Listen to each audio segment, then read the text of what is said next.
오늘은 환란이 가져오는 열매, 고난의 신학이라는 제목으로 하나님의 말씀을 좀 살펴보겠습니다. 부끄럽게도 오래전 저는 단기 선교에 대한 부정적인 시각이 있었던 사람이었습니다. 몇 주 혹은 몇 달 정도 해외로 나가서 교회들이 선교를 하는 것이 무슨 유익이 있겠는가, 그런 생각을 하면서 비판했던 적이 있었습니다. 그러나 그런 제 생각이 잘못되었다는 것을 반성하게 되었습니다. 요한복음 12장 4절에 보면 마리아가 예수님께 값비싼 향유 옷값을 곁들이는 장면이 기록되어 있는데, 성경은 그 일을 마리아가 예수 그리스도의 구속 사역을 바라보며 예수님의 대속의 사역을 바라보며 행하는 믿음의 헌신이라고 기록하면서 높이 평가하고 있는 것을 우리는 다 알고 있습니다. 바로 그때 그 장면에서 예수님의 제자 가룟 유다가 개입을 하여서 값비싼 향유를 깨뜨리며 헌신한 마리아에게 화를 내며 호통을 치는 장면이 동시에 같이 기록되어 있습니다. 요한복음 12장 5절에 보면 가룟 유다는 이렇게 말을 하고 있습니다. 이 향유를 어찌하여 300데나리온에 팔아서 가난한 자들에게 주지 아니하였느냐 하니, 굉장히 그럴듯한 말을 하고 있는 것이죠. 이거 팔아서 가난한 사람들에게 나눠주는 것이 더 바람직하다. 그러나 우리들은 가룟 유다의 마음이 실상은 그렇지 않다는 것을 잘 알고 있습니다. 그리고 이런 유다의 모습은 즉각적으로 우리들의 마음을 비추고 있다라고 하는 사실을 깨닫게 되는 것이죠. 누군가 믿음으로 헌신하는 것을 보며 놀라워하고 존중하며 도전을 받아야 하는 우리들이 도리어 그런 헌신을 비판하고 마치 자신이 가장 선한 사람인 것처럼 말하지만 정작 그 심중에는 정욕에 사로잡혀서 위선을 감추기 위한 말과 행동을 서슴없이 내뱉고 있다는 사실을 확인할 수가 있는 것이죠. 그래서 저는 마리아에게 호통을 친 가룟 유다의 모습을 보면서 늘 언제나 이 본문을 보면 참 많은 생각을 하게 하고, 우리의 교만과 정욕들을 이런 식으로 충분히 포장하고 감출 수 있다는 것을 주의해야 한다라는 생각을 하게 됩니다. 그러므로 단기 선교에 대한 저의 생각은 분명히 잘못되었다라는 생각을 하게 됩니다. 비록 짧은 시간 나가서 복음을 전파하고 봉사하면서 돌아오는 것이지만, 그것이 누군가에게 참된 믿음으로 헌신했던 시간이라면 그 시간 속에서 복음의 역사를 이루시는 분이 하나님이심을 저는 믿습니다. 제가 왜 그런 생각을 더 많이 하게 되었냐면, 바울이 지금 데살로니가에서 복음을 전파한 시간이 길면은 한 달, 짧으면은 3주 정도밖에 되지 않았기 때문입니다. 단기간 복음을 전하고 떠날 수밖에 없었죠. 그런데도 교회가 세워지고 복음의 역사가 도시 가운데 활활 타오르게 되었다는 사실을 우리는 지금 눈으로 목격하고 있습니다. 고린도에서는 약 2년 정도 머물렀으나 데살로니가라고 하는 도시에서는 매우 짧은 기간 머물면서 복음을 전파한 게 다입니다. 복음이 우리가 예상하는 시간과 달리 어느 곳에서는 짧은 시간 안에 큰 역사를 이루고, 어느 곳에서는 긴 시간을 증거하여도 복음의 열매가 쉽게 맺히지 않았다는 사실을 확인할 수가 있습니다. 중요한 건 길든 짧든 우리에게 허락하신 그 자리에서 진실한 믿음과 사랑과 소망으로 섬기고 있는가, 가장 중요한 것이죠. 그리고 결과는 우리 주님께 맡기는 겁니다. 물론 바울은 이후에 디모데를 보냈고 로마로 가기 전에 데살로니가를 다시 방문하여서 교회를 돌아보았다라는 기록이 있습니다. 아시다시피 바울의 선교는 항상 재차 돌아보는 선교였다는 사실을 알 수가 있는 것이죠. 그곳에 교역자들을 세우고 장로들을 세우며 다시 방문하여 부족한 믿음을 보충해 주었던 것이 바울의 선교 전략이었습니다. 오늘부터 살펴보게 되는 데살로니가 후서는 전서를 쓰고 얼마 지나지 않아서 다시 편지를 쓰는 그런 내용으로 구성이 됩니다. 시간의 간격은 그렇게 길지 않았던 것 같아요. 약 1년이 채 되지 않았던 그 간격 속에서 다시 한번 바울이 데살로니가 후서를 쓰고 있는 것이죠. 1장 전체를 보면 여러 가지 말을 하는 것처럼 보이지만 사실은 여러분, 이건 고난이라고 하는 주제를 가지고 믿음을 해석하고 있는 그 내용이 1장 전체의 내용이라고 볼 수가 있습니다. 데살로니가 성도들이 지금 부당하게 당하고 있는 환란이 당장 중단되지 않았고 시간이 감에 따라 더 극심해지고 있었기 때문에 바울은 이 편지를 쓰면서 그들을 칭찬하고 위로하고 격려해 주기를 원했던 것이죠. 그래서 이 데살로니가 후서를 자세히 읽어보면요, 데살로니가 전서에서 말하고 있는 주제를 다시 반복하는 내용으로 구성이 되어 있는데, 이게 전체를 다 반복하는 건 아니고 몇 가지 핵심적인 주제를 더 깊이 파고들어서 냉정하게 분석하고 있는 바울의 편지의 구성을 확인할 수가 있는 것이죠.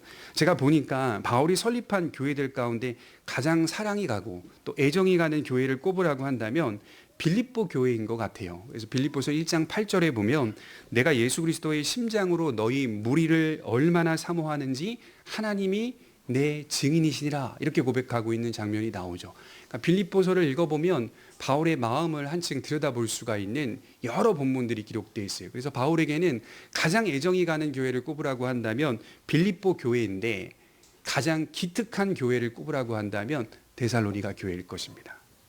애정이 가는 교회는 빌립보 교회이지만 가장 기특하다고 생각하는 교회는 데살로니가 교회가 아닌가 싶습니다. 작은 문제들도 있었지만 크게 보면 데살로니가 교회는 전체 교회들 가운데 가장 모범적인 교회로 성장하고 있었기 때문입니다. 그래서 여러 신학 서적들을 보고 주석들을 보면요, 어떤 학자가 이렇게 말해요. 거의 완벽한 신앙에 가까웠다 이렇게 얘기해요.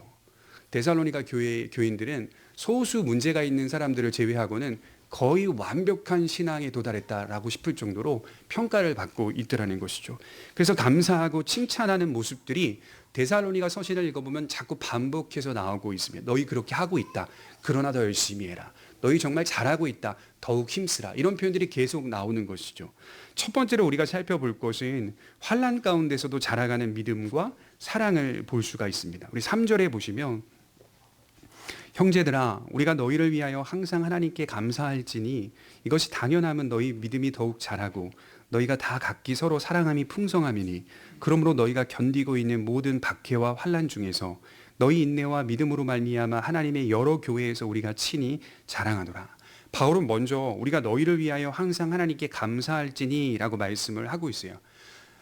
누군가의 믿음이 좋다, 공동체의 신앙이 좋다, 또 그들의 믿음이 좋다라고 할 때 놓쳐서는 안 되는 것이 하나 있는데 그것은 훌륭한 믿음 뒤에 역사하시는 하나님의 은혜입니다.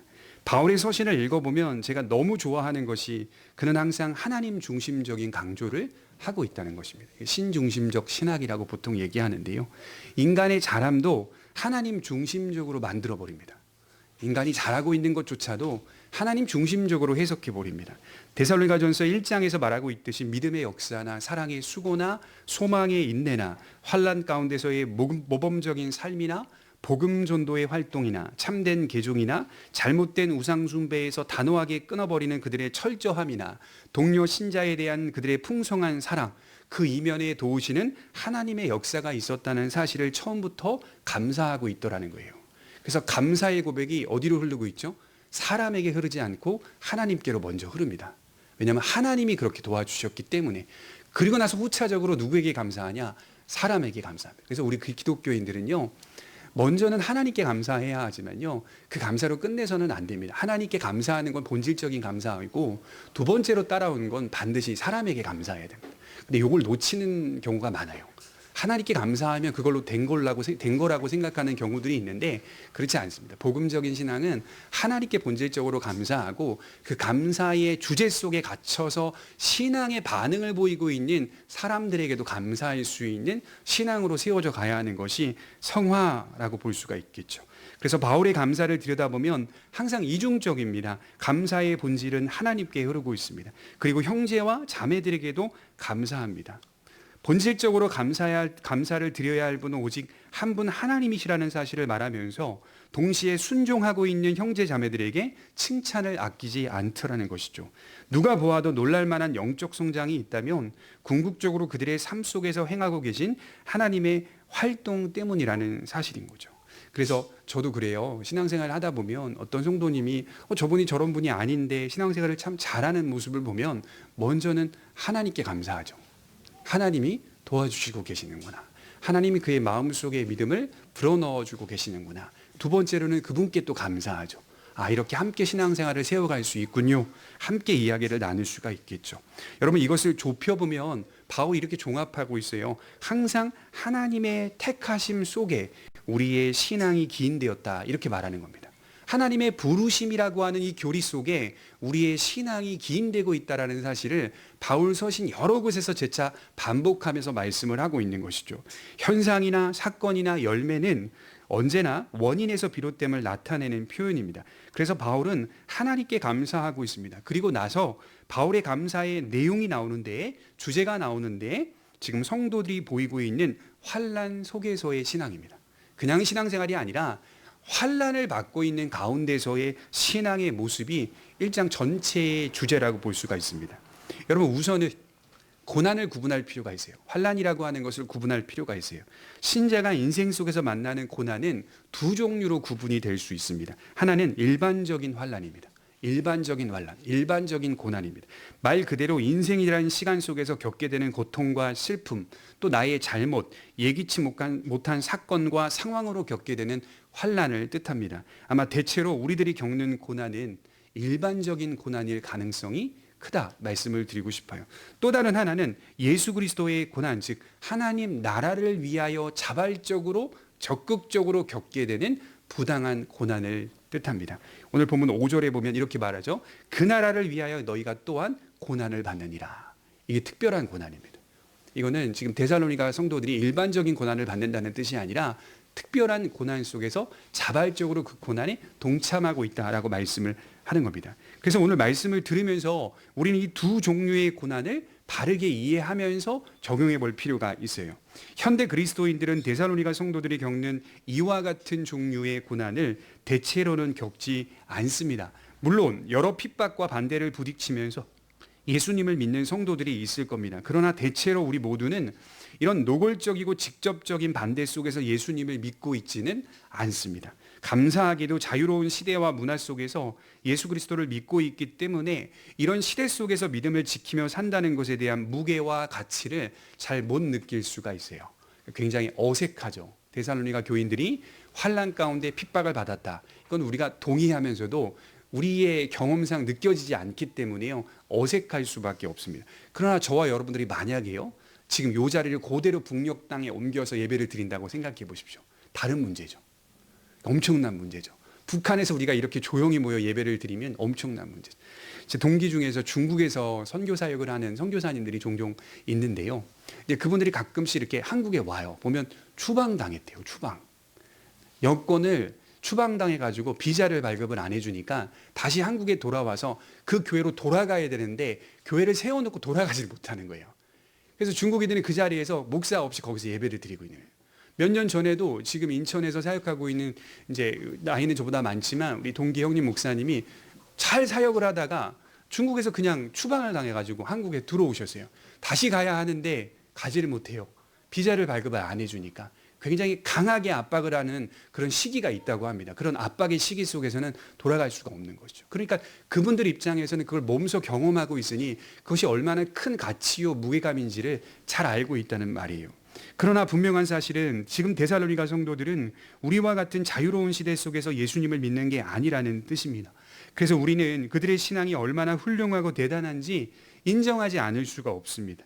그래서 바울은 4절에 보면 우리가 친히 자랑하노라 이렇게 고백하고 있어요. 다른 지역에 있는 교회들에게 데살로니가 신자들을 자랑하도록 만든다는 뜻이죠. 자부심이 있다. 누구에게? 데살로니가 교회 성도들에 대한 자부심이 바울에게 있다는 거예요. 그만큼 그들의 신앙이 훌륭했다는 말을 하는 겁니다. 어떻게 훌륭했죠? 믿음과 삶이라고 하는 두 영역에서 거의 완벽한 신앙생활을 이어가고 있었다는 뜻입니다. 구체적으로 들여다보면 환난 속에서도 그들의 신앙은 더욱 잘하고 있었다라고 기록하고 있습니다. 여러분, 고난이 하는 일은 두 가지인 것 같아요. 고난은, 잘 들어보세요, 신앙을 무너뜨리기도 합니다. 고난은 완전히 신앙을 주저앉게 만들기도 합니다. 우리 주변을 보시면 어떤 사람들이 있냐면 잘 믿다가 예기치 못한 고난을 만나서 아주 믿음을 떠나는 경우에 속한 사람들이 있습니다. 고난이 그를 찾아오자 그의 신앙이 완전히 무너져 버린 것 같이 나타내는 삶을 살고 있는 사람들이 있습니다. 일반적으로 많은 사람들이 이와 같은 반응을 보인다고 합니다. 그러나 참된 신앙을 가진 성도는 고난을 통해서 신앙의 더 깊은 뿌리를 내리게 됩니다.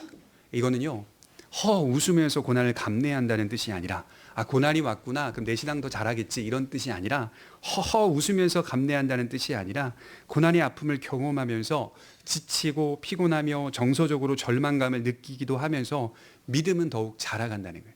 자기는 그걸 느끼지 못하지만 자기 안에, 그 영혼 안에 신앙의 깊은 뿌리를 내리고 있는 하나님의 역사가 작용하고 있는 것을 시간이 지나고 나서 깨닫게 됩니다. 오히려 하나님께 더 깊은 뿌리를 내립니다. 그래서 고난은 도구라고 말하기도 합니다. 참된 성도를 더욱 신실하게 만들어가는 도구가 될 수 있는 것이 고난입니다. 제가 이렇게 TV 보다가 유튜브 이렇게 몇 개의 채널을 보다가 자연에 관한 채널을 본 적이 있는데요. 수백 년 된 나무를 잘라내는데요. 지금 얼마나 현대 기술이 잘 발달돼 있어요. 여러 장비를 동원해 가지고요. 그 큰 수백 년이 지난 나무를 그 마을에서 뽑아내는데요. 이게 쉽지가 않은 거예요. 나중에 결국 뽑아내긴 하죠. 굉장히 중장비가 잘 돼 있으니까 뽑아냈는데요. 사람들이 놀래요. 왜 그러냐면 그 수백 년의 시간만큼 그 뿌리가요. 깊이 넓게 퍼져 있기 때문에, 그러니까 그 뿌리가 굉장히 강하게 땅과 함께 연합이 되어 있기 때문에요. 뽑아내기가 쉽지 않았다. 그러니까 여러분, 그 시간이라고 하는 것이 그 나무에게는 견고하게 만들어주는 역사였다는 거죠. 굉장히 강하게 모진 풍파 다 겪으면서 나무가 했던 일은 보이지 않지만, 겉으로 볼 땐 똑같네, 크기도 똑같네, 똑같은 모습이네 라고 할 수 있겠지만, 그 나무는 뿌리를 계속 내리고 있었다. 강해질 수밖에 없었다. 또한 그들은 고난 가운데 4절에 보시면 견디고 인내했다라고 말씀을 하고 있습니다. 무슨 뜻일까요? 고난이 오면 고난 그 자체를 통과했다는 뜻이 아니라 고난의 시간 속에서도 하나님을 바라보며 서로 돕고 붙들어 주었다라고 기록하고 있습니다. 3절과 4절에 보면 너희가 각기 서로 사랑함이 풍성함이라 이렇게 말씀하고 있어요. 환난을 받으면서 교회 공동체가 뭘 하고 있냐면 믿음으로 견뎌내면서 서로 사랑하고 있었다는 거예요. 그 사랑이 너무 풍성했다는 거예요. 어떤 사람은 고난이 오면 그냥 고난을 느끼고 끝나버립니다. 그 시간 속에서 영생을 사모하고 하나님의 나라를 바라보는 것이 아니라 고난을 느끼고 끝나버려요. 이것이 나에게 어떤 의미가 있는가? 믿음으로 나아가야 하는데 그러지 못하는 사람들이 있습니다. 그러나 참된 성도는 고난이라는 시간 속에서 회개하며 인내하고 견디며 하나님을 바라봅니다. 큰 고난을 겪으면 우리가 할 수 있는 일이 없다는 사실을 깨닫게 되죠. 있다면, 인간이 큰 환난 앞에서 할 수 있는 일이 있다면 뭘까요? 불평하고 원망하는 것밖에 없어요. 너 때문에 이렇게 된 거 아니냐? 네가 그때 그렇게 선택하지만 않았더라면. 그러니까 서로에게 책임을 전가하면서 불평하는 일, 인간이 그것이 할 수 있는 일 아니겠습니까? 불평과 원망은 누구나 잘할 수 있어요. 그러나 인내와 믿음과 사랑은 쉽지 않습니다. 고난을 겪고 있는 성도에게 목사가 무엇을 말할 수 있겠습니까? 고난 속에서 우리가 할 수 있는 것은 낮아지고 하나님을 바라보는 것밖에는 없습니다. 그 약함을 인정하고 하나님을 바라보는 것이 최선의 반응입니다. 도리어 고난 가운데 하나님을 바라보지 않는다면 비참함과 절망밖에는 나올 곳이 없어요. 더 나아가서 뭐가 있냐면 허무주의로 빠집니다. 반드시 회의주의로 빠집니다. 많은 연예인들이요, 이렇게 일반적인 고난을 말하는 거예요. 생활하다가 일반적인 고난을 만나면 그 고난을 극복하는 방법 중에 많이 지금 뭐 들어보시긴 하겠지만 이런 방법으로 고난을 극복한다는 거예요. 이 또한 지나가리라. 지금 내가 겪고 이 고난 지나가면 또 다시 좋은 일이 일어날 거고 그런 시간들이 맞이할 것이다. 여러분, 이 말이 하나의 대안이 될 수는 있어요. 일반적으로 살아가는 인생의 하나의 대안이 될 수 있는데 예수를 믿는 믿음을 가진 우리들에게는 이거 굉장히 위험한 발언이라는 사실을 생각해 볼 필요가 있습니다. 죄로 얼룩진 순리에 자기의 인생을 맡겨버리는 거거든요. 죄로 얼룩져 버리는 그 이 순리 속에 자기 인생을 맡기며 안주해 버린 것이기 때문에 전혀 대안이 될 수가 없습니다. 또 하나는 영적 성장이 일어나지 않아요. 현상에 머무르게 됩니다. 하나님의 뜻을 묻지 않게 됩니다. 그래서 어떤 예수님을 믿는 청년을 만나서도요, 대화할 때 이렇게 말하는 청년들이 많았거든요. 이 또한 지나가리라. 예수를 믿어요. 근데 그렇게 말을 하고 있는 거예요. 제가 그때마다 이렇게 얘기를 해요. 이 또한 지나가리라 하지 말고 그 시간 동안 하나님께 물어라. 하나님의 뜻이 어디 있는지 하나님을 의지하라. 내가 회개할 것이 있다면 회개하라. 연약함을 인정하라. 이 또한 지나가는 게 아니다. 그렇게 얘기를 해요. 죄로 얼룩진 순리에 자기 인생을 맡기고 안주한다는 건 거기서 죽어버리겠다는 거예요. 그 비참함과 절망 속에 그냥 자기 자신을 가둬버리는 거예요. 우리 이렇게 믿는 사람들이 아니잖아요. 이건 허무주의고 회의주의자들이 하는 말이거든요. 이 또한 지나가리라, 그건 신앙의 고백이 아니다라고 말씀을 드릴 수가 있습니다. 그러므로 기억해야 할 것은 성도는 환난 속에서도 믿음은 자라난다라는 이 신비를 가지고 있는 사람들입니다. 좌절하여 힘이 빠진 것 같지만 그 시간이 결국 하나님을 향하여 자라나는 시간이 된다는 사실도 우리가 잊지 않았으면 좋겠습니다. 두 번째로 살펴볼 것은 환난을 사용하시는 하나님의 공의를 말하고 있어요. 우리 5절에 보실까요? 공의가 어떻게 사용되는지를 보세요. 이는 하나님의 공의로운 심판의 표요, 너희로 하여금 하나님의 나라에 합당한 자로 여김을 받게 하려 함이니 그 나라를 위하여 너희가 또한 고난을 받느니라. 너희로 환난을 받게 하는 자들에게는 환난으로 갚으시고. 굉장히 어려운 신학적인 표현입니다. 성도들이 부당하게 당하고 있는 현재의 환난을 하나님의 공의로운 심판의 표시라고 해석하고 있어요. 이건 하나님의 공의가 행해지고 있는 표다, 표시다 이렇게 해석하고 있어요. 신자가 이 세상에서 믿음 때문에 겪는 환난은 뒤집어서 한번 생각해 보면 세상을 향한 하나님의 심판의 표시라고 말씀을 하는 겁니다. 증거가 될 수가 있다라고 말씀을 하는 거예요. 여기에는 고난신학이라고 하는 중요한 개념이 들어가 있습니다. 세상이 그리스도인들을 향하여 반대하는 그 박해 자체가 결국 하나님의 심판의 증거로 자리 잡고 있다는 뜻입니다. 성도가 박해를 받는데 그것이 세상을 향한 하나님의 심판의 표라고 하니까 이게 지금 이해하기가 다 어려우실 거예요. 선뜻 이해가 가지를 않아요. 신자가 세상에서 억울한 일을 당하고 있는데 어떻게 하나님의 공의가 드러나고 있다라고 말할 수 있습니까? 이런 의문이 드는 거죠. 하나님의 공의가 만약에 정말 살아있다면 반대로 돼야 맞는 것 아닙니까? 의인은 상을 받고 악인은 즉시 멸망하는 것이 더 공의롭지 않습니까? 그런 생각을 하게 한다는 말이에요. 그런데 이것은 마치 의인이 당하는 고난을 보니까, 자세히 살펴보니까 하나님의 심판처럼 보이고 악인의 형통을 보니까 하나님의 복과 상급처럼 보인다는 말입니다. 하지만 바울은 신자가 믿음 때문에 겪는 환난은 하나님으로부터 거절당했다는 표가 아니라 역설적이게도 하나님으로부터 적극적으로 받아들여졌다는 표가 될 수 있다는 말씀을 하는 겁니다. 여러분, 그래서 5절에 보면 너무나 중요한 말을 하고 있어요. 너희로 하여금 하나님의 나라에 합당한 자로 여김을 받게 하려 함이니. 받아들여졌다. 그러니까 데살로니가 성도들의 마음속에 뭐가 있는지 아세요?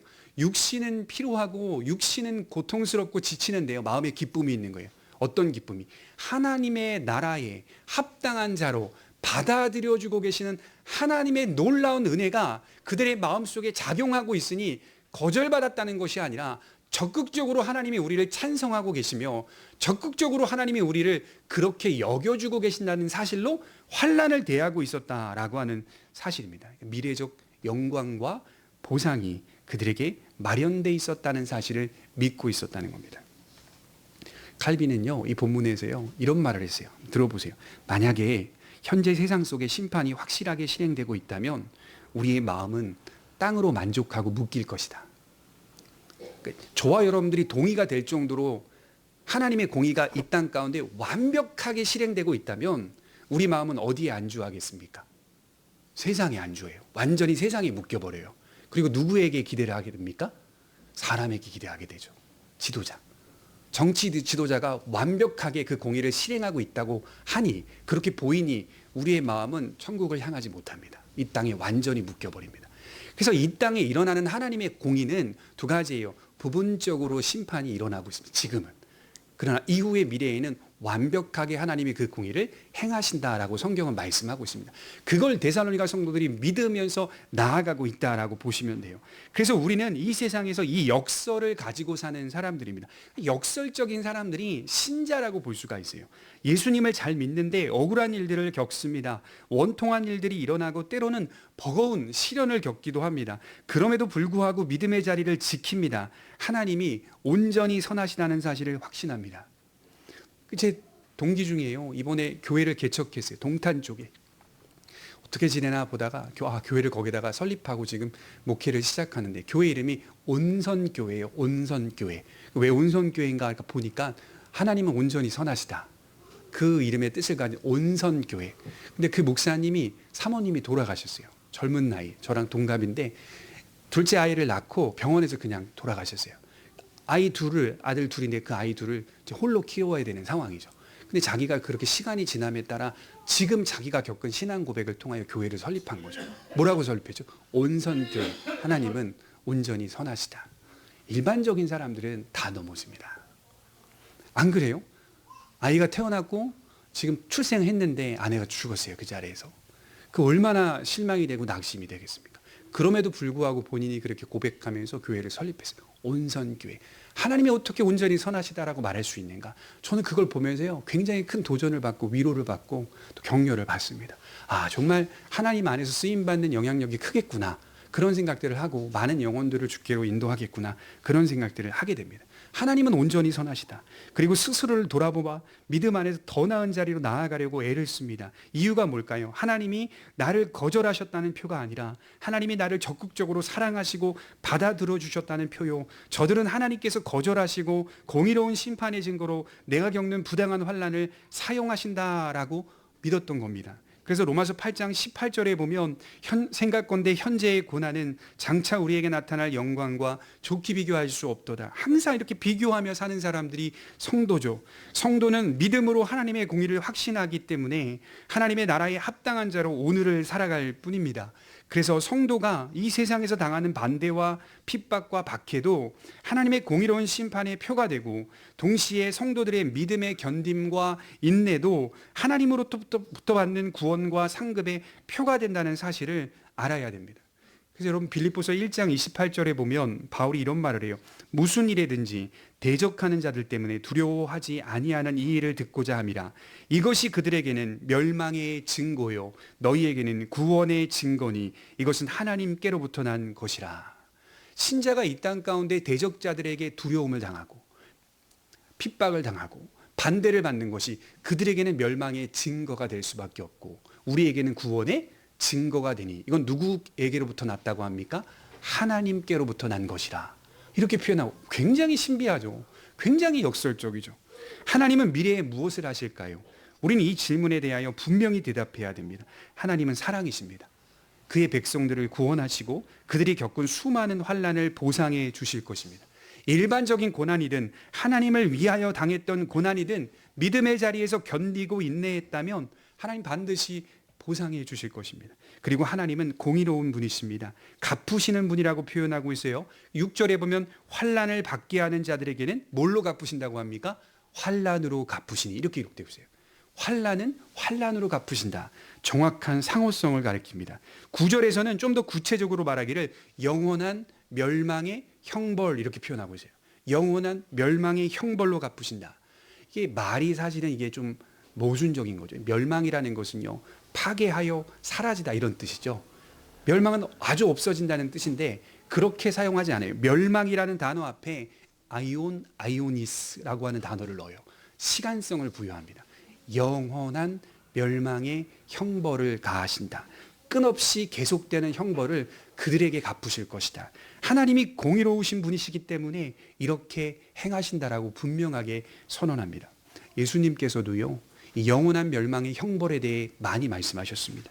마태복음 3장 12절에 꺼지지 않는 불, 마태복음 13장 42절에 풀무불, 마태복음 18장 8절에 영원한 불, 베드로후서 2장 17절에 캄캄한 어둠, 유다서 7절에 영원한 불의 형벌, 요한계시록 21장 8절에 불과 유황으로 타는 못이라고 기록하고 있습니다. 이러한 심판이 미래의 악인들에게 남겨져 있다라고 말씀을 합니다.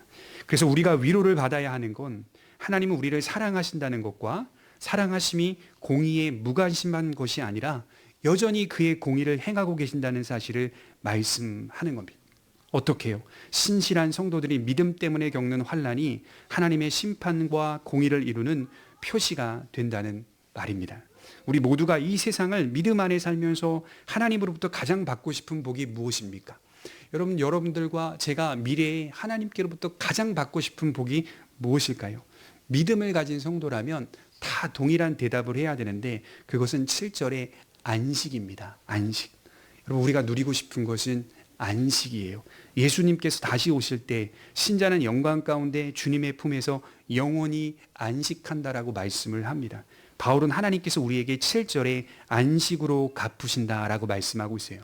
그런데 굉장히 흥미로운 건 뭐냐면요, 자세히 보시면 너희에게는 우리와 함께라는 표현을 쓰고 있어요. 그냥 너희에게 안식으로 갚으신다라는 표현을 사용하지 않고 너희에게는 우리와 함께 안식으로 갚으신다라고 말씀을 하고 있습니다. 무슨 뜻이죠? 너희만 기다리는 게 아니다, 이 얘기를 하는 겁니다.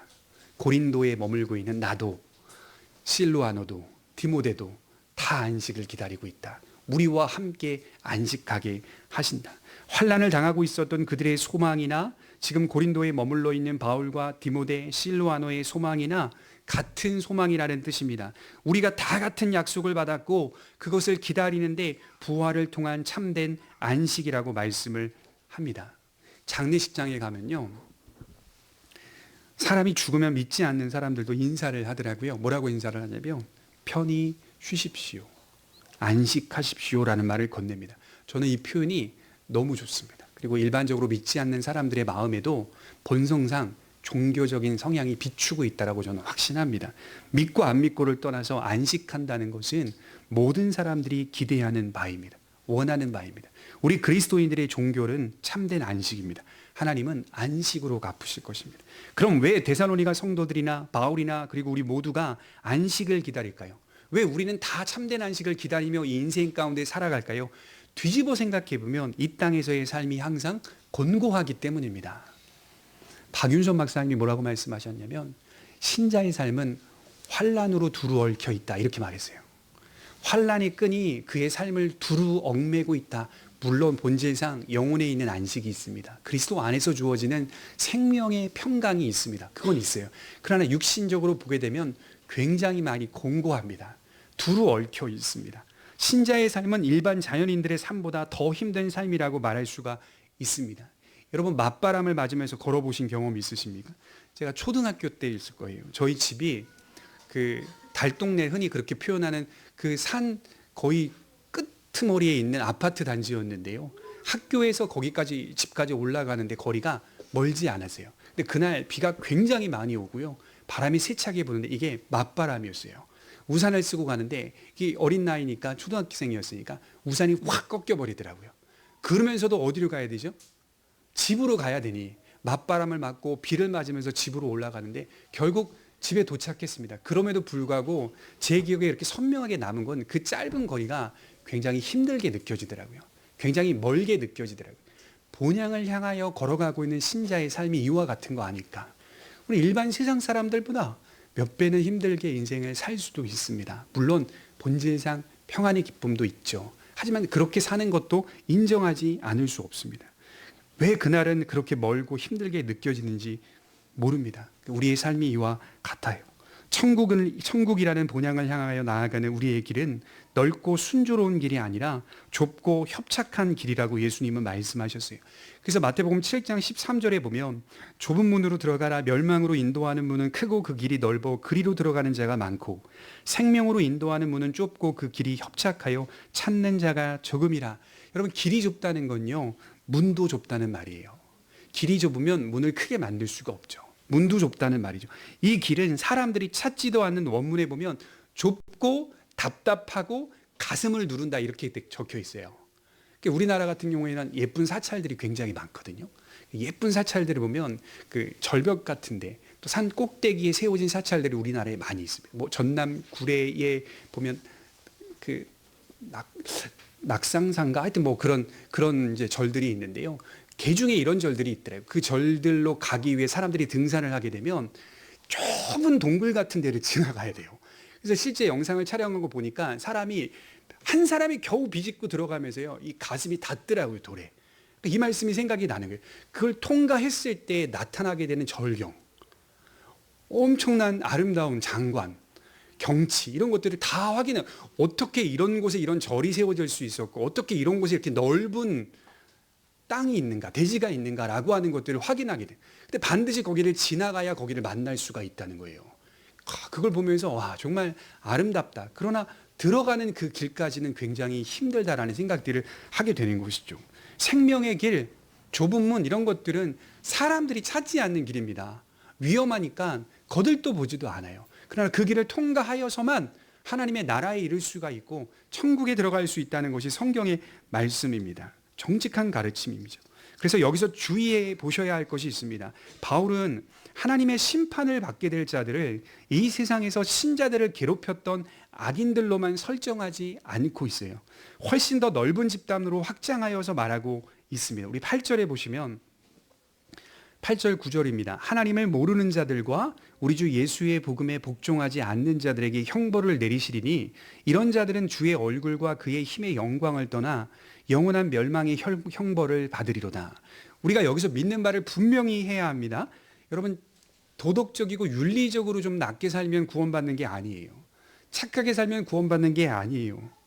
윤리와 도덕으로 인하여 천국 가는 게 아니에요. 좀 더 착하게 살면 형벌에서 벗어날 수 있겠지, 그런 것도 아니에요. 핍박과 박해를 받고 있는 데살로니가 성도들에게 바울은 분명하게 말하기를 너희를 박해하는 자들을 영원한 멸망의 형벌로 다스릴 뿐 아니라 하나님을 모르는 자들, 이방인들을 가리킵니다. 그리고 예수 그리스도의 복음에 복종하지 않는 자들, 유대인을 가리킵니다. 이방인이든 유대인이든 복음을 받아들이지 않는 자들은 영원히 멸망하게 될 것을 밝히고 있습니다. 이것이 기독교의 진리입니다. 그래서 기독교는 세상과 친구가 될 수가 없는 거예요. 이 복음적 진리를 놓을 수가 없기 때문에요. 결코 친구가 되지 않아요. 그러니까 저와 여러분들이 도덕적으로 윤리적으로 깨끗하게 살아도 세상 속에서 여러분들을 칭송하지 않아요. 그런 날은 오지 않아요.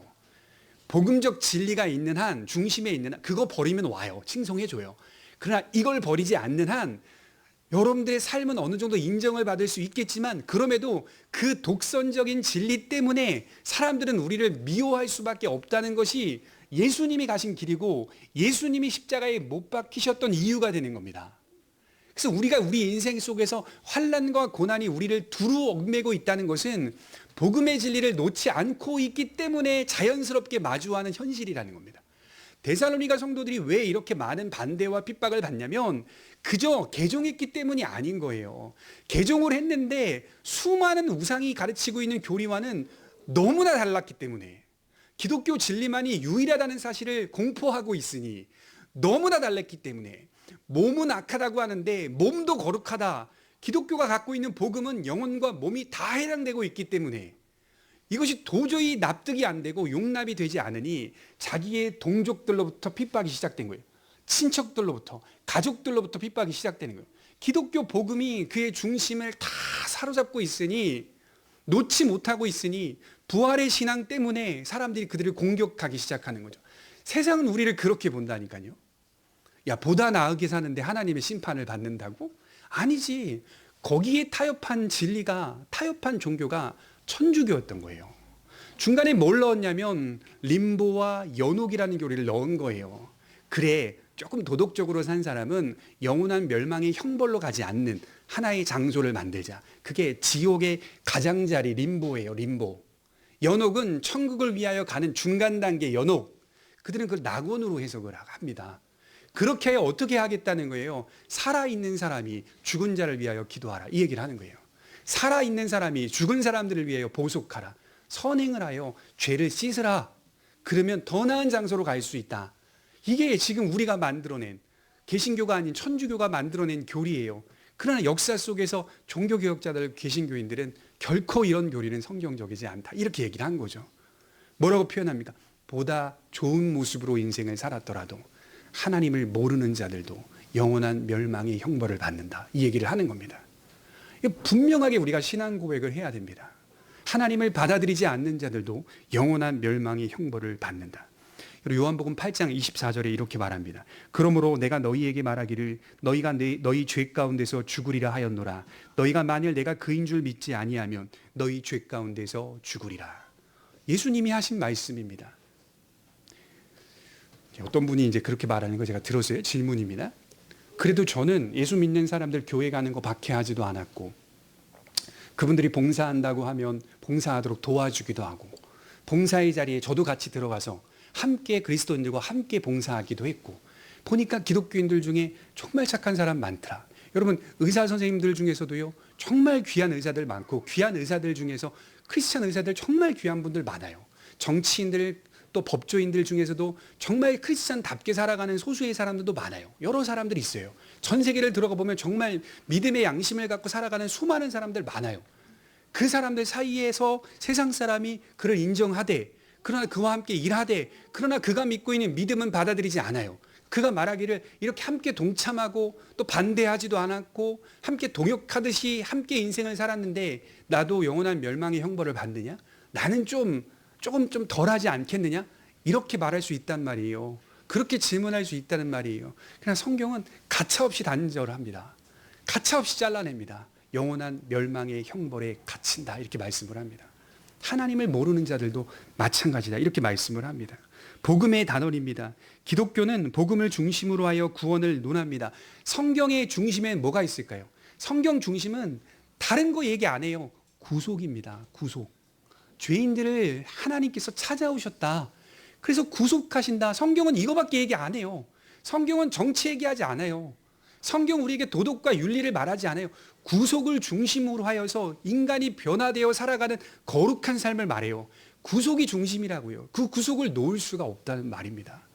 그런데 기독교를 한낱 도덕과 윤리에 가둬버리는 수많은 사람들이 지금 파생되고 있습니다. 여러 불경건과 조롱이 난무합니다. 누구에 대하여? 하나님에 대하여, 예수 그리스도의 복음에 대하여. 정말 많은 전문가들이, 우리나라의 명문대에서 학생들을 가르치는 수많은 전문가들이 그 채널에서 말하는 거 들어보면 예수님도요, 인격적으로 존대받지 않고 말하더라고요. 막 입으로 막 가차없이 막 누설하면서요, 막 그 굉장히 조롱하고 불경건 속에서 과학적으로 합리적으로 말한다고 그렇게 수많은 그 예수 그리스도의 복음과 진리와 교리와 역사성들을 다 부인해가면서 난도질하는 걸 보면 너무 가슴이 아프고 마음이 아파요. 저러다가 저렇게 가면 영원한 멸망의 형벌에 갇히는데 그들이 누굽니까? 소위 세상에서의 엘리트들입니다. 그분들이 지성인들이에요. 그러고 있는 거예요. 그걸 보니까 우리가 분명하게 복음의 단원을 갖고 믿음 안에서 서야 한다는 것이 오늘 이 시대에 우리가 가진 신앙의 고백이 되어야 합니다. 인간이 가지고 있는 죄의 문제, 매튜 헨리라고 하는 영국의 신학자는 이렇게 말했어요. 타락한 인간의 본성은 항상 계시의 빛을 대적한다. 그러니까 협력을 하든 반대를 안 하든 상관없이 인간은 다 죄인으로 태어나서 계시의 빛을 대적하고 있다라고 매튜 헨리는 말했어요. 그러니 자기 죄로 말미암아 죽으리라 예수님이 말씀하신 거예요. 하나님을 모르는 자들도 자기 죄에 갇혀서 죽으리라 이렇게 말씀을 하는 겁니다. 여러분 마태복음 19장 16절에 보면 부자 청년 이야기가 나오는데 부자 청년은 예수님께 찾아와 뭐라고 묻냐면 어떻게 하여야 영생을 얻을 수 있습니까? 라고 여쭤봅니다. 이 이야기를 자세히 연구해 보면 거의 구원에 가까이 온 사람처럼 보입니다. 그러나 결정적으로는 예수님께 나아오지 못하는 것으로 끝나요. 그래서 사람들은 재물 때문으로 그렇게 해석하고 이야기하기도 합니다. 틀린 말은 아니에요. 그러나 제가 볼 때는 재물 때문으로만 보기에는 심상치가 않아요. 주님에 대한 믿음이 본질입니다. 나를 따르라. 예수님에 대한 믿음이 본질입니다. 무엇을 해서가 아니라 예수님을 믿음으로 사는 것이 구원에 이르게 되는 유일한 길이라고 하는 사실을 부자 청년의 이야기에서 우리는 발견할 수가 있어야 돼요. 마지막으로 말씀을 정리하면서 그리스도인이 부당하게 당하는 환난 또는 고난은 우리 속에 그리스도의 영광을 드러내는 열매를 맺습니다. 11절이 그렇게 말하고 있습니다. 그리스도께서 우리 안에서 영광을 받으시고 우리 역시 함께 영광을 받는다고 말씀을 합니다. 영화로움이 종말에 일어날 수 있도록 지금 이 자리에서 하나님은 우리를 변화시키고 계십니다. 그래서 11절 마지막에 바울이 말하는 건 제가 볼 때 연합입니다. 연합. 너희가 우리들이 예수 그리스도와 연합되어 있다. 이 사실을 잊지 말라. 그리고 그 연합의 역사가 우리의 속에서 우리의 삶에서 환난을 당할 때나 형통할 때나 관계없이 빛을 잃지 않고 힘을 잃지 않고 우리를 하나님의 나라에 합당한 자로 만들어 가신다라고 하는 사실을 기도의 형식으로 고백하고 있는 겁니다. 그래서 우리는 우리 자신의 노력과 수고에만 기대지 않습니다. 오히려 그럴 때 실수가 많습니다. 도리어 나는 실수가 많으나 그리스도께서 우리와 연합되어 있는 이 신비한 능력과 생명의 역사로 우리를 지키시고 보존하시며 자라게 하신다는 것에 우리가 크게 기대하면서 우리의 인생을 살아가는 것입니다. 이러한 은혜가 우리 모두에게 있기를 주님의 이름으로 축원합니다. 기도하겠습니다.